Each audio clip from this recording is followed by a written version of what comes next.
大家好啊，我係洞察精靈啊，我能夠給他人提供明智嘅建議，利用利己利人嘅方式去看待事物。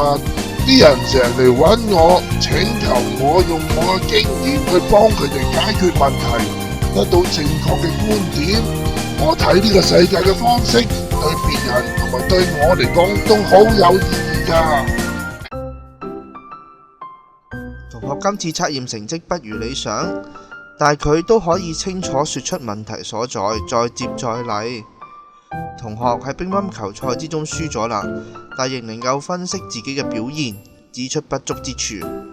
打機嘅時候，佢都成日失手 game over， 但係仍然不斷檢討玩法，提升實力。咁樣你就發現洞察係佢最突出嘅性格強項之一啦。不妨多啲由呢啲方面讚賞下佢，鼓勵同學盡情發揮啦。